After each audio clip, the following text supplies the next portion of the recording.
अन्विता, रुक जाओ बेटा, कहाँ जा रही हो? अन्विता, मेरी बच्ची रुक जा, कहाँ जा रही है तू? अच्छा अच्छा, अब हम तुझे कभी नहीं डांटेंगे, वापस आ जा। 7 साल की अन्विता सड़क पर भागती चली जा रही थी और उसके पीछे भाग रहे थे उसके माँ बाप रणविजय और मधुमती। क्या हुआ भाई साहब? अरे अरे क्या बताएं भैया, आप तो आजकल के बच्चों को जानते हो, थोड़ा सा डांट दिया तो घर से निकल कर भाग पड़ी। वापस आ जा बेटी। तभी अचानक सामने एक मंदिर आ गया और अन्विता उस मंदिर की सीढ़ियां चढ़ने लगी। अरे बेटा, उस मंदिर में मत जाना, वो रहस्यमय मंदिर है, वो बहुत खतरनाक है। नहीं नहीं बेटा नहीं। रुक जा बेटा। लेकिन अन्विता किसी की कोई बात नहीं सुन रही थी। वो भागती हुई उस मंदिर में चली गई। रणविजय और मधुमती भी उसके पीछे जाने लगे। अरे भाई साहब, ये मंदिर सही नहीं है, वहां मत जाइए, बता रहा हूँ। जो भी हो, हमें अपनी बेटी को बचाना है। वो दोनों अंदर गए पर अन्विता कहीं नजर नहीं आई। मंदिर में चारों तरफ अजीब सा सन्नाटा छाया हुआ था। ये अन्विता कहाँ गायब हो गई? अन्विता, अन्विता, अन्विता बाहर आ जा। अन्विता, हमारी बात मान ले, बाहर आ जा। कब तक यहाँ छुपी रहेगी?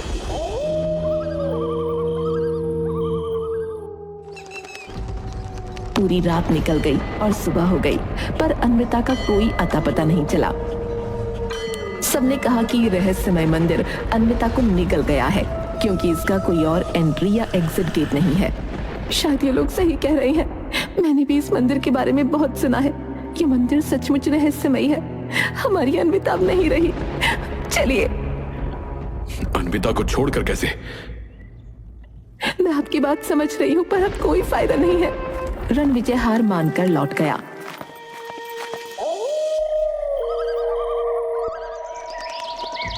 और 20 साल बीत गए। आज रणविजय और मधुमती अपनी छोटी बेटी सिया के साथ एक अच्छा जीवन जी रहे थे, लेकिन अन्विता को लेकर उनके दिल में अभी भी एक बेचैनी थी। उनका घर बहुत बड़ा था। उन्होंने अपने घर के आधे हिस्से में अनाथालय बना लिया था। इसके लिए सब लोग उनकी बहुत तारीफ करते थे। अरे भाई साहब, आपने तो बहुत नेक काम किया है। अनाथालय बनाकर आपने समाज में बहुत बड़ा योगदान दिया भाई साहब। मेरी बड़ी बेटी अन्विता जब खो गई थी तब मेरे दिल में एक खालीपन रह गया था। मैंने सोचा जो मैं अपनी बेटी के लिए नहीं कर पाया वो मैं इन अनाथ बच्चों के लिए करूंगा। यह अनाथालय उसी की याद में बनवाया है। ये तो बहुत अच्छी बात है भाई साहब।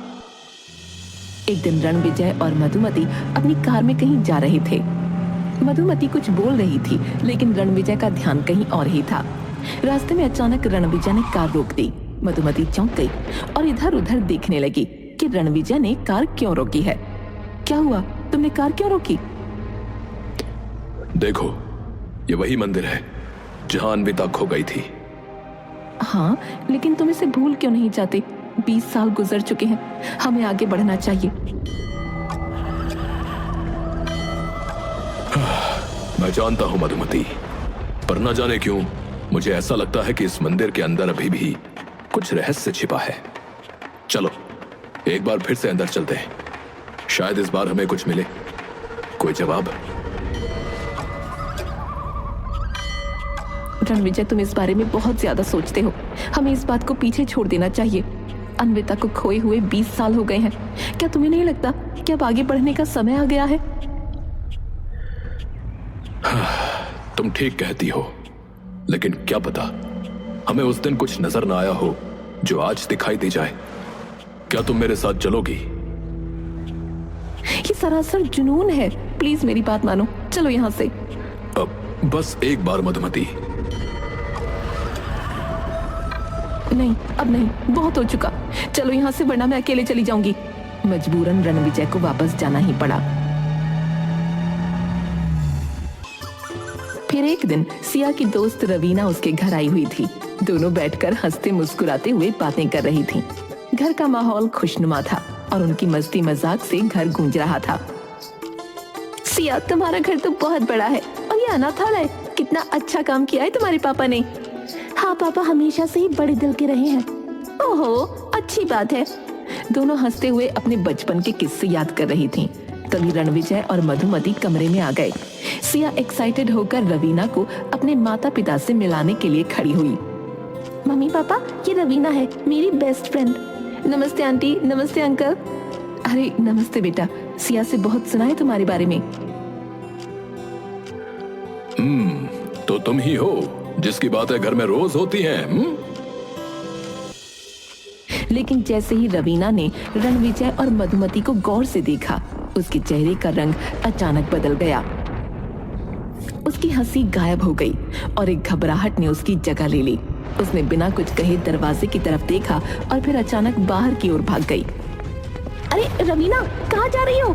रणविजय और मधुमती भी हैरान रह गए। वो एक दूसरे को देखने लगे। सिया तुरंत रवीना को रोकने के लिए उसके पीछे भागी। रवीना बिना रुके घर से बाहर भागती चली गई। सिया भी उसके पीछे पीछे दौड़ रही थी। रवीना रुक जाओ, क्या हुआ है? अरे क्यों भाग रही हो?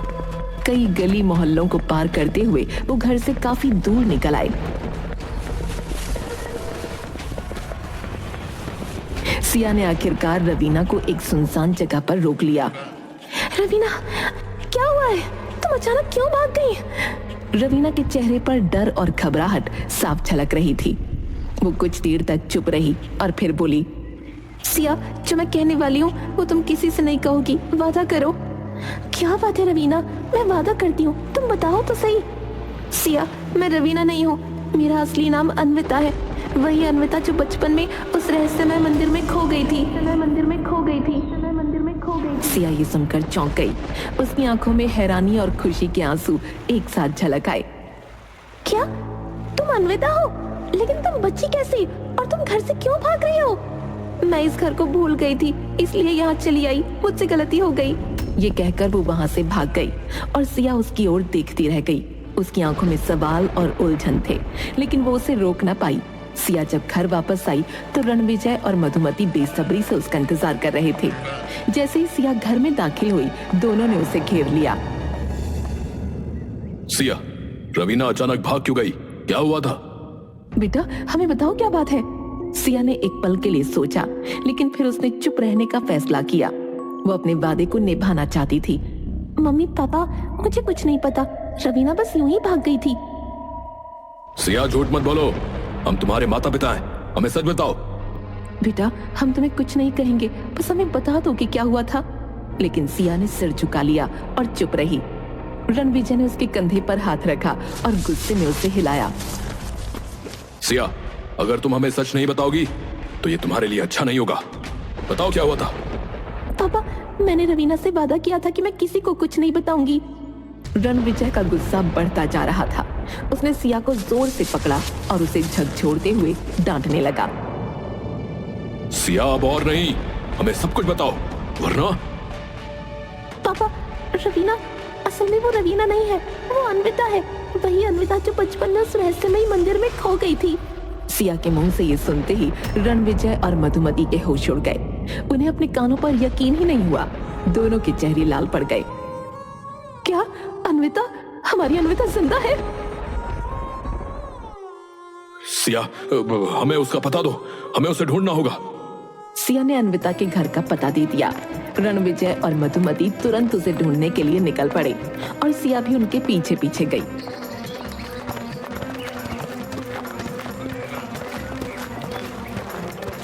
लेकिन जब वो वहां पहुंचे तो दरवाजे पर ताला लगा मिला। उन्होंने आसपास के लोगों से पूछा तो एक आदमी ने बताया, हाँ, ये पुजारी जी का घर है। वो लोग थोड़ी देर पहले ही यहाँ से निकले हैं, बैग लेकर। लगता है कहीं जाने की तैयारी कर रहे थे। ये सुनकर रणविजय और मधुमती ने जल्दबाजी में रेलवे स्टेशन की ओर दौड़ लगा दी। सिया भी उनके साथ चली गई। उन्होंने स्टेशन पर बहुत तलाश की, पर उन्हें वहां कोई नहीं मिला। इसके बाद वो बस स्टॉप की ओर चले गए। वहां पहुंचते ही उनकी नजर अन्विता पर पड़ी, जो एक पुजारी के साथ खड़ी थी। अन्विता, कहाँ जा रही हो तुम? ओह माय गॉड, ये लोग यहाँ। उन लोगों को आता देख अन्विता और पुजारी तेजी से वहां से भाग निकले। रणविजय और उसके परिवार ने उनका पीछा जारी रखा और भागते भागते वो लोग एक बार फिर उसी रहस्यमयी मंदिर में पहुंच गए। लौट घूमकर आखिर हम वहीं आ गए। अन्विता और पुजारी मंदिर के अंदर गए और देखते ही देखते गायब हो गए। रणविजय, मधुमती और सिया भी मंदिर के अंदर पहुंचे। रणविजय अचानक जोर जोर से चिल्लाने लगा, अन्विता, बाहर आजा, इस बार मैं तुझे नहीं जाने दूंगा, सुन रही है तू? सिया अपने पिता के इस बर्ताव से हैरान रह गई। उसे समझ नहीं आ रहा था कि उसके पिता अपनी बेटी से इस तरह एक दुश्मन की तरह क्यों बोल रहे हैं। पापा, आप इस तरह क्यों बोल रहे हैं? वो तो आपकी बेटी है, फिर आप? तुम चुप करो सिया, तुम कुछ नहीं जानती। उसी समय अन्विता अचानक उनके सामने आ गई। उसके चेहरे पर अब डर नहीं था। पुजारी उसे रोकने की कोशिश कर रहा था, लेकिन वो नहीं रुकी। रुक जा मेरी बच्ची, रुक जा। नहीं, अब बहुत हो गया। मैं बहुत भागने की कोशिश कर चुकी हूँ, लेकिन अब और नहीं। अन्विता ने गहरी सांस ली और फिर सबके सामने सच्चाई बयान करने लगी। उसने बताया कि वो लोग उसके माता पिता नहीं बल्कि चाचा चाची हैं और वो बचपन में रणविजय और मधुमती से डरकर नहीं भागी थी, बल्कि इसलिए भागी थी क्योंकि ये लोग उससे जबरदस्ती उसकी प्रॉपर्टी के पेपर्स पर साइन करवाना चाहते थे। मुझे अपने माता पिता के मरने के बाद पता चला कि ये लोग मेरी प्रॉपर्टी हड़पने के लिए मुझसे दस्तखत करवाना चाहते थे। ये लोग ही मेरे माता पिता की हत्या के पीछे थे, जिसे दुनिया ने एक एक्सीडेंटल मौत समझा। और हाँ, वसीयत में लिखा था कि अगर मैं मर गई तो वो प्रॉपर्टी चैरिटी में चली जाएगी। इसलिए इन लोगों का प्लान ये था कि प्रॉपर्टी अपने नाम करवा के मुझे भी मार देना चाहते थे।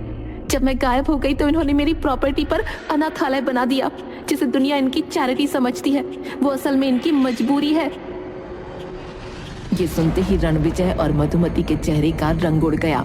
सिया के मन में भी अपने माता पिता के प्रति गुस्सा भर गया। उसने अपने माता पिता की ओर गुस्से से देखा और बोली, पापा, मम्मी, क्या ये सच है? आप लोगों ने ये क्यों किया? तो चुप रह सिया। तू इतने सालों से कहाँ गायब थी? क्या हुआ था उस दिन? जब मैं उस दिन यहाँ आई थी तो मुझे पुजारी जी मिले। उन्होंने मुझे इस मंदिर के खुफिया तहखाने में छिपा लिया।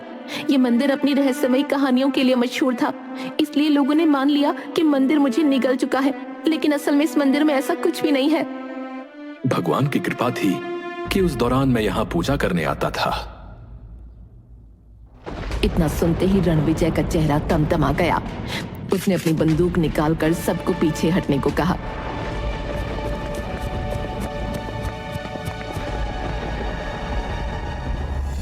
मैंने इस दिन का बहुत वेट किया है, अब और नहीं।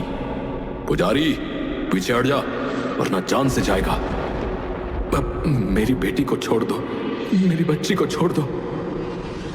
रणविजय बाहर जाने की कोशिश कर ही रहा था कि तभी एक तेज हवा का झोंका आया और वो अंदर की तरफ गिर पड़ा। अन्विता भी लड़खड़ाकर एक किनारे गिर गई। उसी समय मंदिर की एक मूर्ति के हाथ से त्रिशूल अचानक बाहर निकला।